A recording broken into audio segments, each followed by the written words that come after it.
This is Fresh Air. I'm Terry Gross. It's my pleasure to introduce a guest we've wanted to present for years, Ray Charles. He was nicknamed the Genius, not just for his great singing and piano playing, but also for his producing, arranging, and choice of songs.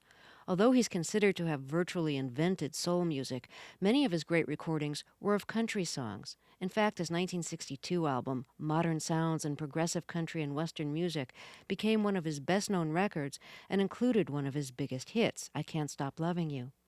Now, Rhino Records has produced a new box set collecting Ray Charles' complete country and western recordings from 1959 to 86. Before we talk about his life and music, let's start with a song from the box set. Recorded in 1962, this is Born to Lose.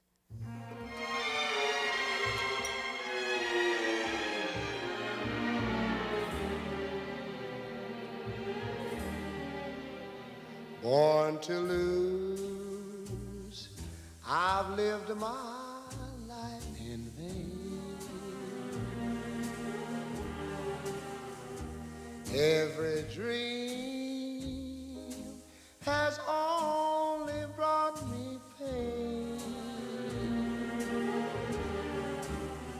All my life, I've always been so blue. Born to lose, and now I'm losing you. Born to lose. Ray Charles, why did you first want to record country music? Truthfully, because I love it. I've always loved it as a kid. That was the only time my mom would let me stay up past 9 o'clock on Saturday night to listen to the Grand Ole Opry. I was very fascinated by country music. It's strange, and I know it's quite unusual, but that was the way it was. What'd you like about it? I guess being a musician, I was just impressed by the sound. I mean, country music obviously has its own sound, and it was fascinating what these guys could do with these banjos and these fiddles and these steel guitars. I don't know. It truly fascinated me, and of course, the lyrics that they were singing were very everyday type conversation, if you know what I mean. You didn't have to be an Einstein to figure out what they were talking about or what they were singing about. So it was very common, very much like the blues in a sense. What was the reaction of your record company when you said around 1962, I want to do a country record? Did they think, hey, Ray, great idea?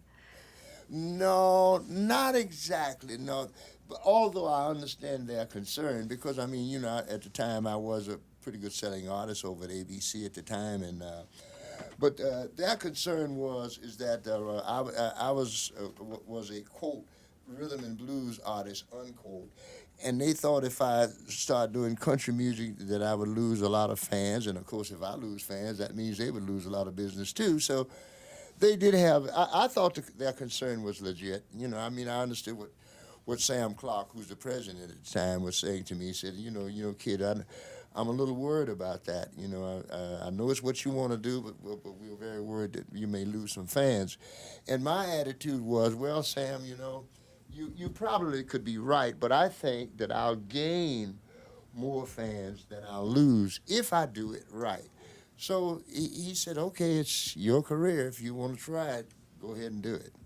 Now, what about the reaction of your friends and fellow musicians? Did your African American friends and fellow musicians think, why would you, as a black man, want to record a country record? Because No, I think a lot of people see this big dichotomy between black music and country music, and think that it's really inexplicable if an yeah, African American likes country music. yeah, I know it's very unusual, but I must say, I was I had nobody to give me any static about what I did. I had more static when I started sounding like my true self as opposed to trying to imitate Nat King Cole. I had more static from that because people were saying I was sacrilegious and I was bastardizing religion and all this stuff. But that was just the way that I sang. But when I went into the country field, nobody said anything, and I guess the reason they didn't say too much because the thing was so big. I mean, it's pretty hard to argue with something when it's that big a hit. Well, I want to play Your Cheatin' Heart, which is a real standard of country music. And I think this is just a really wonderful example of you doing a song your way. I mean, Thank you. you might even be using different chords on here than the chords Y- that were written, but Yeah, that's right. That's right. Well, that's what makes it become me. uh huh, and the singing too, of course. Well, thank you, ma'am. But would you say a little bit about what you did with this song to make it your own? Well, it's like any song that I'm going to do. I first sing it to myself, and see if I can genuinely feel it. You know, any song. I'm that way about all music, all songs I do. I sit there and maybe sometimes I may sit at the keyboard and fool around with the chords and see if I can find a way to sing it where it makes me feel good inside. And sometimes, I can run into songs that are good songs, but I can't make it do anything for me. But the song is a great song. You know, to give you for an example, like I've always loved Stardust, a beautiful song. But I never could quite get it to sound like I wanted it to for me. So it's really a true feeling what you feel inside. You know, if where you can put yourself into it. Can you really feel what you're doing? And that's important to me, to feel what I'm doing. Okay, now Stardust, you had a huge hit with Hoagie Carmichael's Georgia. That's right. How come Stardust doesn't work for you? Well, I just could never get into it. I mean, Georgia was something I used to hum Georgia. As a matter of fact, my chauffeur, you said to me one day, he said, Mr. Charles, you're always humming that song, Georgia. You're always humming it all the time. Why don't you record it? Well, I had never thought about recording. I just liked the song. But it was a chord structure in Georgia. I mean, especially in the middle part of it, it's got some beautiful changes to it. Hoagie Carmichael, I have to give him some skin. He wrote some beautiful stuff on that song.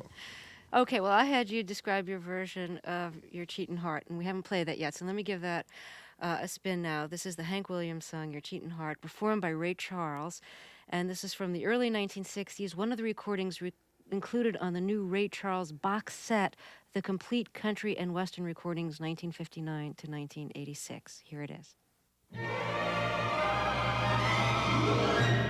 Your cheating heart will make you weep. You'll cry and cry and try to sleep, but sleep won't come the whole night through. Your cheating heart will tell on you when tears come down. Tears come down like falling rain. That's Ray Charles, one of his recordings included on his new box set, The Complete Country and Western Recordings, 1959 to 1986. Now, it's funny, when I was young, some of your country songs were really big hits, like Born to Lose and You Don't Know Me and Crying Time. I didn't think of them as country songs. I thought of them as Ray Charles records. You're very sweet, honey. Thank you, Terry. No, But I mean that. actually, I didn't find out till much later they were country songs. well, Who knew? actually, what it is, I'll tell you something that and which I think it would be helpful to the people, to our listeners. You see, I am just so they will really know what I'm about. You see, I am not a country singer. I'm not a jazz singer. I am not a blues singer. What I am is I am a singer that can sing country music. I can sing the blues. I can sing a love song, but I'm not a specialist. You know what I mean? I'm kind of like a baseball player. You know, I can play a little first base, second base, shortstop, and third base. I can catch and pitch a little bit for you if you need me to. I'm sort of like that in the music world, as opposed to being, say, a specialist like you would say. B.B. King is a blues singer. Right. There's no question about it. But I'm not. I'm not a blues singer. I'm a singer that can sing the blues. Now, your biography back from, I think, 1978 begins, let me say right here and now that I am a country boy, and man, I mean the real backwoods. Tell us a little bit about where you grew up in the country. Oh, well, I'm from a little small town, and well, actually, I was born in Albany, Georgia, but I don't know anything about it because my parents moved to Florida when I was about 6 months old, so you know I wouldn't remember anything. So I was raised in a little village, I guess you could call it, called Greenville, Florida. It's about 42 miles east of Tallahassee, you know, and it was just a little country town, and we just had like a little general store, and there was a post office, and there was a bus stop, not a bus station, but you know where you sit on the bench and wait for the bus, and that was about it, and everybody knew everybody, and you know, and of course I say the bulk of the people were people that were more or less poor, you know. But you know, so if Miss Jones needed some sugar, she would borrow it from my mom, and if my mom needed some flour, she would borrow it from Miss Williams or what. I mean, that's the way we got along. And what did you hear on the radio then? Well, basically, in the daytime, you heard country music on the radio. I mean, that was it. All day long was country music all over the dial, and at night, you could hear things like Benny Goodman or Tommy Dorsey or Count Basie, because they would have, in those days, they had programs that were live that was coming from some of the various hotels and nightclubs, and so you could hear various bands at night. And in the daytime, you heard strictly the country music, and of course, being in a black neighborhood, naturally I heard the blues. I mean, that's where the blues was, and of course, the religion thing, because you know you went to revival meetings and BYPU, and I went to Sunday school and church and on Sunday morning and Sunday evenings, and so you know that was the mixture that I grew up in. Now, I know a lot of African American musicians grew up listening to country music on the radio in the South because that's what was on the radio Yeah. then. I'm wondering if you ever felt any more distanced from that music because the performers were white and you were African American. Did that matter to you at all? No, no. You know, that is the marvelous thing about music. It is the one thing that I won't say was no segregation or anything. I'm not saying that, but it was very, very small. I mean, if you look around, you saw guys like Benny Goodman. I mean, I mean, there was Lionel Hampton in his band. You know, various white bands that were black people in the bands, and there was when I was coming up, I even worked with a hillbilly group in Florida called the Hillbilly the Florida Playboys, and it was a hillbilly group. They taught me how to yodel. Yeah, You no, know, could you yodel for us? yodel. I mean, I'm a lot better than that, but that's the idea. Yodel. My voice is too early in the morning, but you get the idea. You know, I have to say that is not unlike some of the things that you do on your soul records. No, really. Okay. I truly enjoy the various forms of music, and it really it keeps me going. No, we're recording from your studio. Do you have to get your phone? No. That unfortunately, the switchboard kind of goofed and let it ring back here. You know, they must have about 7, 8 lines, and they let the wrong line ring. Okay. Mistake. Did you think I was nuts when I said that about yodeling sounding not unlike some of the things you do on your soul records? Yeah. No. I heard every word of it, girl. I really did. My guest is Ray Charles. He has a new box set of his country and western recordings. We'll talk more after a break. This is Fresh Air. Ray Charles told me he's an avid public radio listener. I think that's why he was willing to do this fresh air interview. In fact, lots of our guests come on the show because they listen to public radio and expect that the interview questions will come out of a knowledge and appreciation of their work. They're as bored as you are with the same old questions. Public radio holds an important place in American culture, but it's forever vulnerable, forever in need of listener support. This is a perfect time for your pledge. Thank you.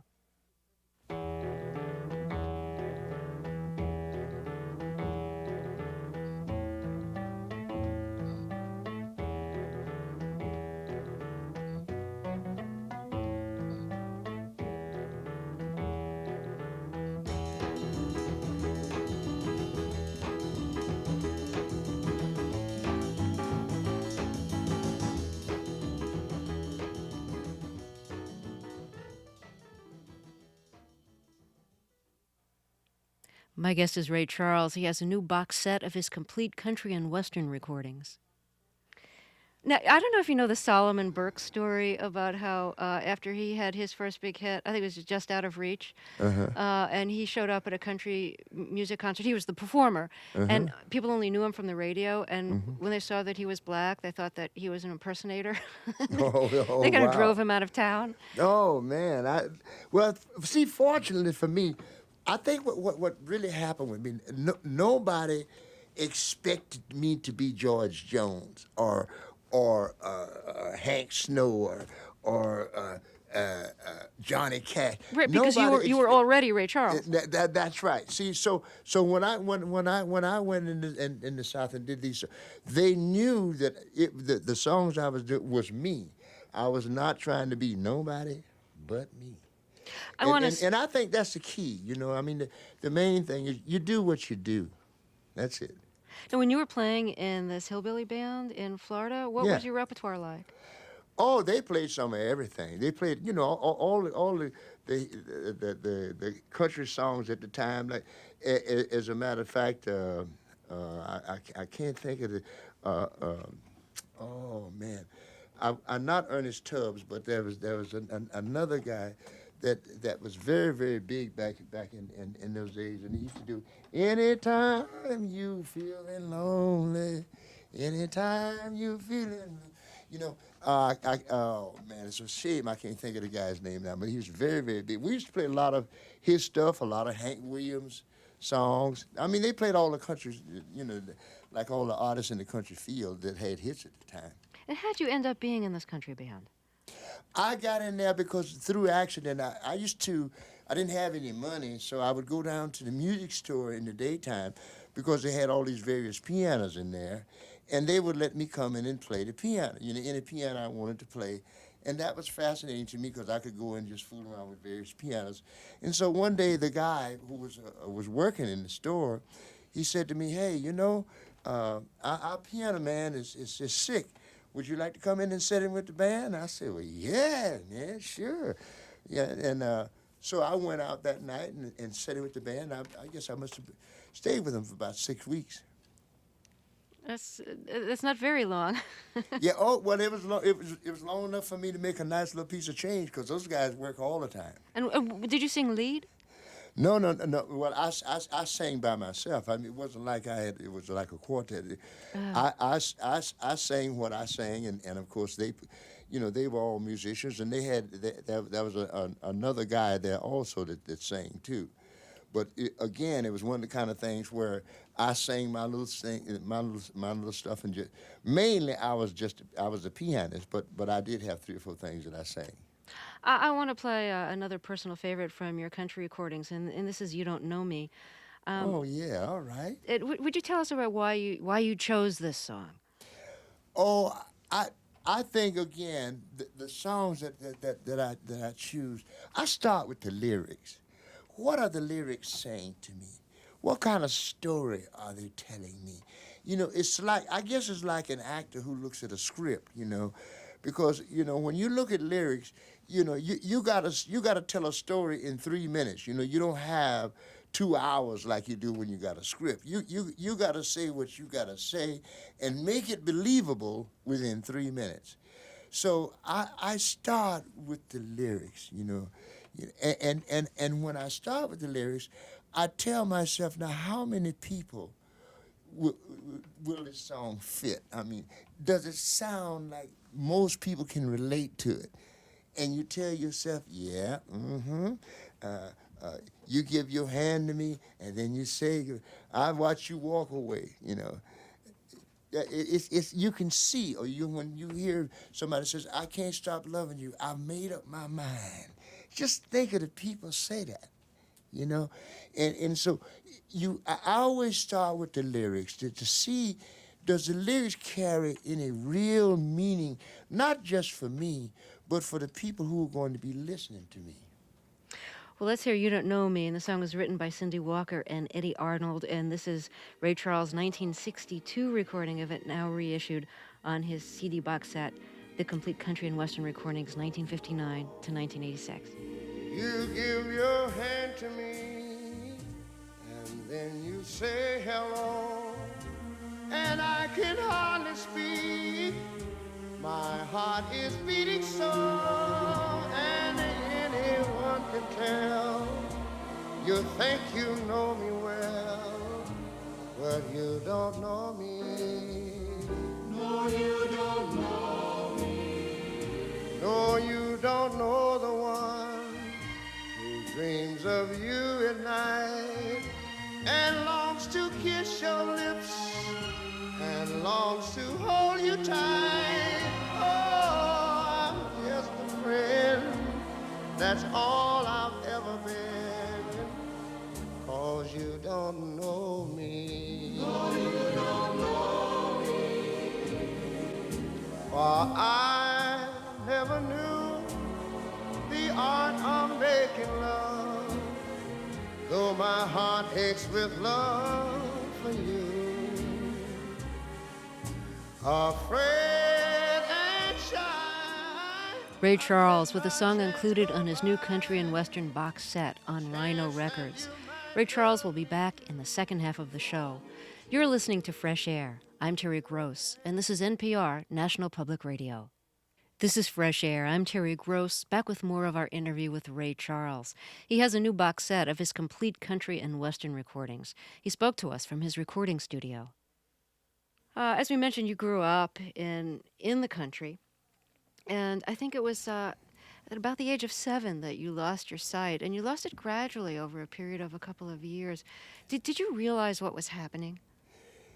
Well, as far as losing my sight, I knew that because my mom was very astute. I mean, I don't know how she managed to come up with the idea she did, you know, but because she didn't have no psychologist to tell her to do this or tell her to do that.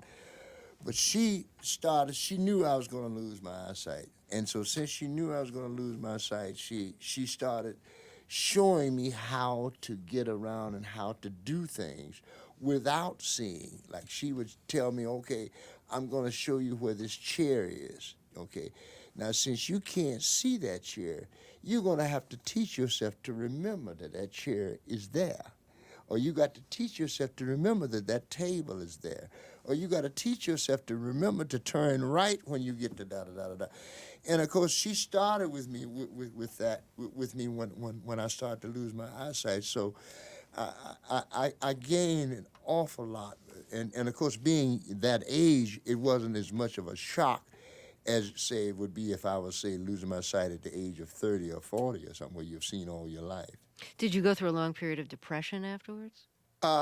No, because by the time I started losing my sight for sure, I was going to a school for the deaf and the blind. And, you know, children, you know, I'm sure you're aware of this, but children can be very brutal. I mean, to each other. Yeah, no kidding, yeah. You know what I mean? Mm-hmm. And so if you go in there, like when I first went there, I was very homesick and I was crying and you know what you go through because where I went to school was about 130 or 40 miles from where I lived, you know, so there was a state school for the blind and deaf, as I say. So I was crying and missing my mom and all that. And see, kids would pick, instead of sympathize with, they would pick on you and make you feel bad, you know, so you know, they'll get you out of that kind of groove. Did you have good medical care at the time? Oh no, honey, you know you're thinking about much later in life. I mean, I bless your heart. I appreciate the question, but no, medical. I mean, I don't think anybody in those days even knew what that was. Right. As a matter of fact, we had one hospital on the campus, and you won't believe this, but this is the facts. It was one hospital there, and it was on what they called the white side. It was not. We had to go over to the white side if we needed to go to the hospital. I mean, that was just the way it was. Nobody thought nothing about it because hey, if that's the way it is, that's the way it is. Well, it's kind of amazing, isn't it, that here you are going to school for people who are blind, and it's a segregated school. That's So right. you're segregated by color, which you can't even see. That's right. That's right. That's right. But you know, I'm well. You know, you and I'm sure you probably will never understand it because I never understood, and I've lived a lot longer than you, and I can tell you, I've never understood how somebody can be against me and yet let me cook their food for them, feed them. You know, don't make sense, does it? Your mother must have been pretty determined to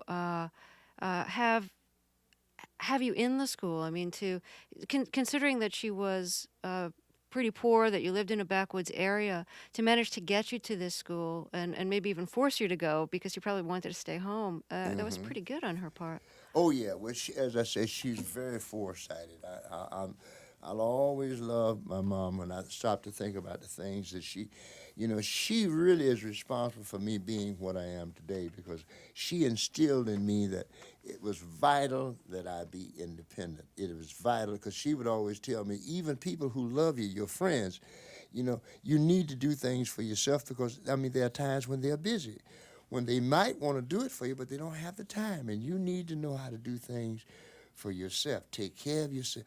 And she did her best to teach me every little bitty thing that she thought would be helpful to me in my life. Therefore, I know how to clean up a house. I know how to cook. I know how to wash clothes. You know, I know how to do things.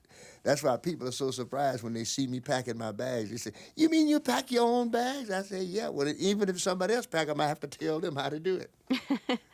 If you're just joining us, my guest is Ray Charles, and the occasion for his visit with us is the release of a new box set called The Complete Country and Western Recordings, 1959 to 1986. Was it at the boarding school for children who were blind and deaf that you first learned to play music? Exactly. Yeah, I started. I couldn't get into music class the first year I was in school because the class was full. So I mean I couldn't get into piano class, so I started taking up clarinet. That's why I can play clarinet and saxophone So you today. played clarinet first? Oh yeah. How'd you Hmm. like the instrument? I loved it. Well, I was a great fan of Artie Shaw. I used to love him. Everybody was talking about Benny Goodman, but I was an Artie Shaw man. I mean, 100%. And I was very impressed by what he could do with a clarinet, and naturally he was my mentor. I wanted to play, but obviously I wanted to be in the piano class. But since I couldn't, I figured, well, okay, I'll play clarinet, and I did that. And of course, but the next year I was able to get into the piano class. Did you give up clarinet? No, I studied both. I kept studying both instruments, but naturally my heart was with the keyboard because I mean that's just because there's so much you can do when you play piano. You know, by the time I was 12 years old or 13 years old, I could write a whole arrangement for a 17-piece band. See, that's the great thing. If you study piano, it gives you a whole outlook on a lot of different things that has to do with music. Now, what kind of music were you playing in school? Oh well, we would. They had like little small cute little songs from Chopin that we would play or Beethoven or something like that.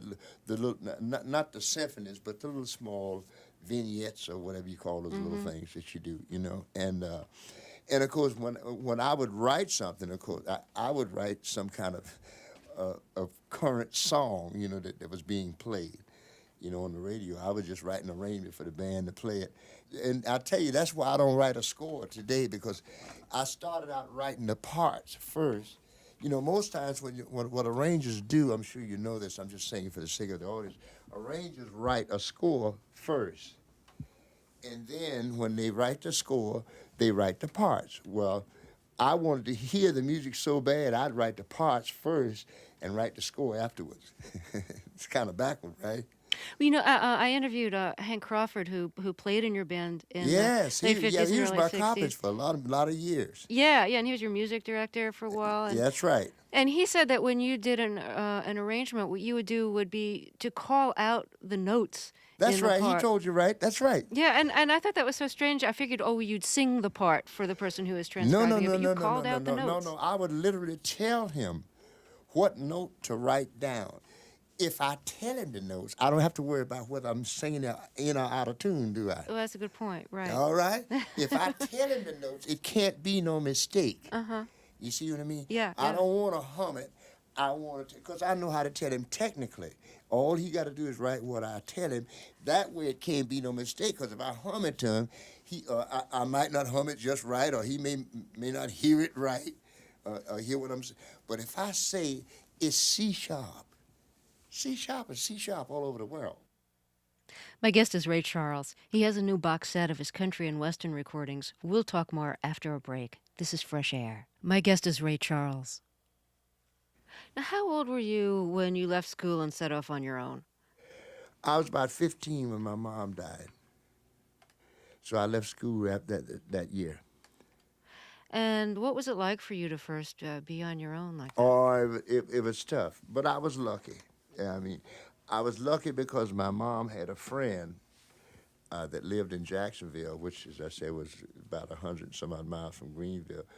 And my mom had always talked to me about her and told me that, if I ever needed someone to talk to, this lady and her were very good friends. And so when my mom passed away, I fooled around for a little while in Greenville and Tallahassee, and then I decided I would go to Jacksonville because Jacksonville was a city, and I wanted to see if I could, get started in music and do something. So I went there, and this lady's name was Lena Mae Thompson, and her husband Fred Thompson. They took me in and treated me just like I was their own kid. They fed me because I sure didn't have no money, didn't have nothing. They bought me clothes. I mean, I was lucky, and when I would get a job, maybe once or twice a week or something like that, I'd give them the money, because I mean, it wasn't that much money involved in the first place, and I know they spent way more money than I was able to give them back. Now, what were the early kinds of places you performed in? Oh, they were like places one way in and one way out. You know what I mean? They were places like where it was like dance halls, and they would and a lot of them would sell beer and they'd sell fish and chicken and stuff like that. But like I said, it was one way in, one way out. So if a fight broke out, it was kind of rough. Those were the days I have to say that they were good experiences, but I would not like to do them again. Because like I said, we were playing dances in those days, and of course, anything could happen. Now, early in your career, you went through a period, like many people do early on, of trying to figure out who you were musically. And before you really figured that out, you sounded very much like you had patterned yourself on Nat Cole and Charles Brown. That's right. What did they both mean to you? Why did you feel so strongly about them? I just love the way. Well, Nat Cole, the reason he was so powerful in my life was the fact that I wanted to do exactly what he was doing. Most people think of Nat Cole as a great singer. They know his voice, but I was looking at Nat Cole as a pianist. I mean, he was one of the people don't realize, but Nat Cole was a hell of a pianist. He played some of that tasty stuff behind his singing, and that's what I wanted to do, was to be able to play little tasty things behind what I was singing.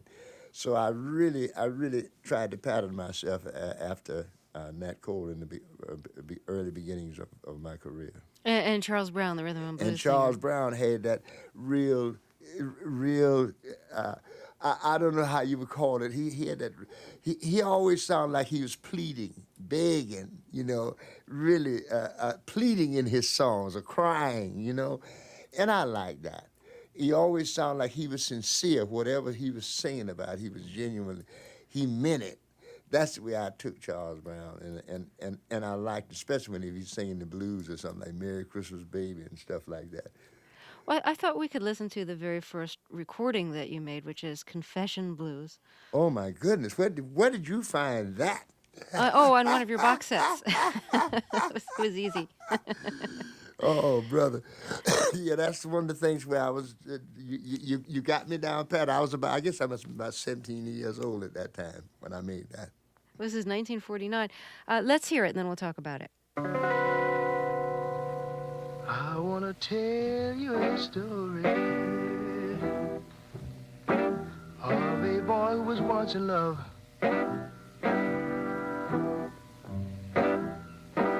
I wanna tell you a story of a boy who was once in love.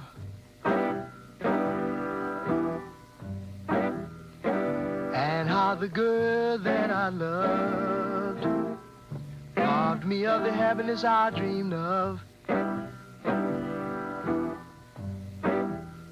She called me fine, sweet, and mellow, but that didn't mean a thing. That was Ray Charles' first recording made in 1949. How did you start to get a sense of who you were as a singer and start to establish your own sound? Oh, well, around about 19. Well, I started thinking about it in the 1951, somewhere in there, in 1950 or 51. But I was scared to try it because, I could get a lot of work sounding like Nat Cole. I could work in nightclubs and I could make a living, with his sound. I could take the amplifier and tune it and add a little bass and with a little bit of treble or something like that to it, and sound pretty close, almost just like him. But then I knew what I woke up one morning and I started to thinking that I said to myself, nobody knows my name. Everybody said to me, hey kid, you sound just like Nat Cole. Hey kid. It was always hey kid. Nobody never said Ray. Never, never, never. So I started telling myself, your mom always told you to be yourself. And you got to be yourself if you're going to make it in this business. I know you love Nat Cole, but you got to stop that. It was just a question of thinking one morning when I woke up, people don't even know my name. I'm just hey kid. Well, your sound, draws on rhythm and blues and also, I think, gospel music. Did you sing in a church when you were young? Oh yeah, sure. Yeah, like I said to you earlier, I went to all the BYPU meetings and the Sunday school Mm-hmm. and the Sunday morning service and the evening service and the revival meetings they would have during the week, whenever that was going on. So I didn't star in the church, but I did sing a little bit in the choir. Um, is there a record that you think of as being the first recording that you made as yourself, really establishing yourself? Probably I Got a Woman. I Mm-hmm. mean that was it, because when I did that seemed to upset a lot of people, but it was really me. It It was upset a really. lot of people? Oh yeah, a lot of people thought that it was too religious and I was bastardizing the church, and oh man, I got all kinds of Oh, you mean criticism you were for that. using too much of a sanctified sound Yeah, for a yeah, yeah, sexual record? yeah. That's right. But it was really me. It was Uh-huh. 100% me. And of course, I just said, well, I have to be criticized because I'm going to sing the way I sing. And later on, after some other people start doing it, then they start calling it soul music. It just goes to show you. I guess I was a little ahead of my time or something. Well, I think that's inarguable. Why don't we hear I Got a Woman? And this is my guest, Ray Charles. Well, I got a woman way over town that's good to me. Oh, yeah. Say, I got a woman way over town, good to me. Oh, yeah. She give me money when I'm in need. Yeah, she's a kind of friend indeed. I got a woman way over town that's good to me. Oh yeah, she says a loving early in the morning just for me. that's Ray Charles, the recording that he said was the first one that really sounded like his own style. The record that we just heard, I Got a Woman, was one of your early recordings for Atlantic. When Yes. you started recording for Atlantic, what was it like for you to find your audience? Oh, it was very. Atlantic was a great company, babe. I have to tell you, I mean, for me. Now, I'm only speaking for myself because I know some people will say, "Oh man, boom, Ray, you're wrong," but for me, it was a great company because what Atlantic did, they were smart in the sense that they never ever tried to sway me in any way, form, shape, or fashion as to what should I do when it comes to music. All they did was whenever I wanted to record, wherever I wanted to record, they would come and pay the bill. That's all they would do. And it left me open to record. Wherein like a lot of kids today, they have producers and they got to record what the producers say, and the producer says, "I want you to sound like who had the last hit." So you don't have. When I was coming up, I didn't have no pressure. I could just. Atlantic said, "Hey, you might not have a hit now, but you're gonna have a hit." And it was true because I made 3 or 4 records for Atlantic before they didn't do anything. But then we came up with a song called "Doing the Mess Around," which was a big hit. It should have been me. And next thing we had, "I Got a Woman." So, but the first 2 or 3 records I made didn't sell. But you can't do that in today's age. You make 2 or 3 records that don't sell now, and you're out. Now, I want to get back to your country music set from 1959 to 1986. Those are the years that the recording span. It ends in 1986. Have you not been recording new country records? No, not since then. Because see, I did what I wanted to do in the last albums that I was doing in Nashville. I really wanted to, although I couldn't record with everybody I wanted to, but I was able to get in some of the people that I been loving for years. As I say, with the Willie Nelsons and the George Jones and Ricky Skaggs and people like that. So once because see, when I did the albums in the '60s, it was like doing country music in a modern way, using strings and voices and stuff. In the '80s, what I wanted to do, I wanted to actually use the cats that play the music themselves. So I was lucky enough to do that. And once I've done that, I said, well, okay, now I can let that rest for a while. Now that's not to say I won't ever do any more country and western music, but it says that I can afford to relax for a while because I got to do the things I wanted to do. My guest is Ray Charles. He has a new box set of his complete country and western recordings. It's on Rhino Records. This is Fresh Air. My guest is Ray Charles. Now, where are you now in terms of music? Well, right now I'm recording an album now for Quest, and we are almost through with it. It's one of those albums that have I have some other people on it with me. I know Gladys Knight is going to be on it with me, and uh, we have 2 or 3 different. Well, I think they must have about 5 or 6 different people that's going to be on this album with me. You are speaking to us now from your own recording studio. That's right. Um, is this where you record your records? That's right. And how did you first decide that you should have your own studio? Well, when I was with ABC, one of the things that happened when I went to ABC, they wanted me to produce my own music. And so I got the idea that since I was going to produce my own music, I should have my own studio and I should own my own masters. And that was one of the very unusual things that happened to me in my career because very few artists own their own masters, very few, even in today's age. But at the time, it was something that I didn't know. I mean, I would have signed the contract with ABC anyway, my mom always told me that you can ask, you can only get 2 answers, yes and no. So I asked for my own masters, and after about 2 or 3 days of them thinking about it, they gave it to me. So once I knew I could get my own masters back. I said, well, I better build my own studio so I can record and I can record when I want to. I don't have to, book the studio and get in there when they want me to get in. I can record in my studio any time of day or night I want. That makes sense to me. Oh yeah, it's very, very comfortable that way. I'd like to end our interview by asking you to choose a favorite, if you have one, from the new country music box set. There's a big selection there, but Yeah, that's true, and it'd be very hard to find what I would call a favorite. But I can tell you one of the songs that I really love. There's an old Johnny Cash thing that I did on that called "Ring of Fire," but I got it from Johnny Cash. I think it'd be real nice to play that "Ring of Fire." I love that song, and it was written by his wife, June.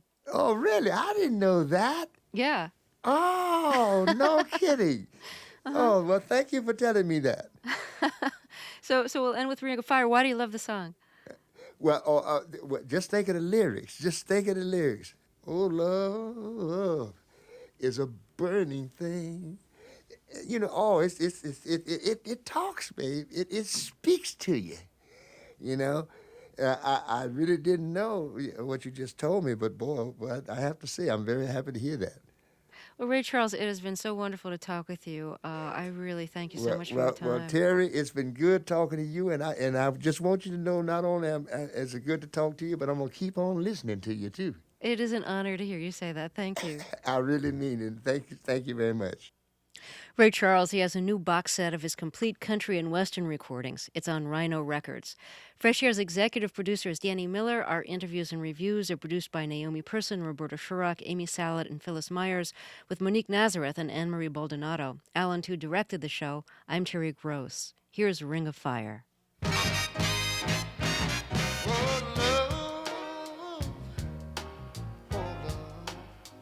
It's a burning thing.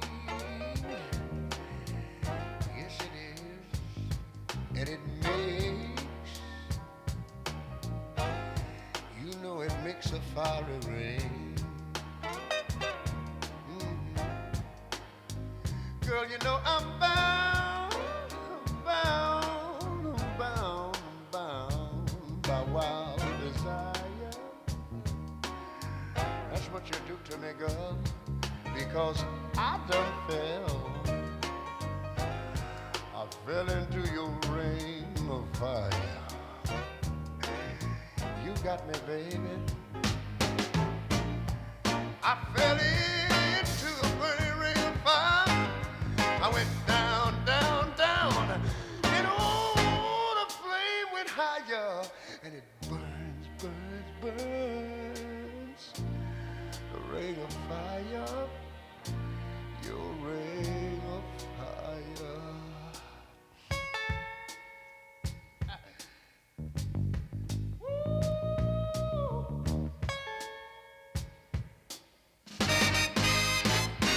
Girl, you know the taste of love is sweet. Ain't it sweet, baby? When two hearts, two hearts like ours meet. Listen, girl.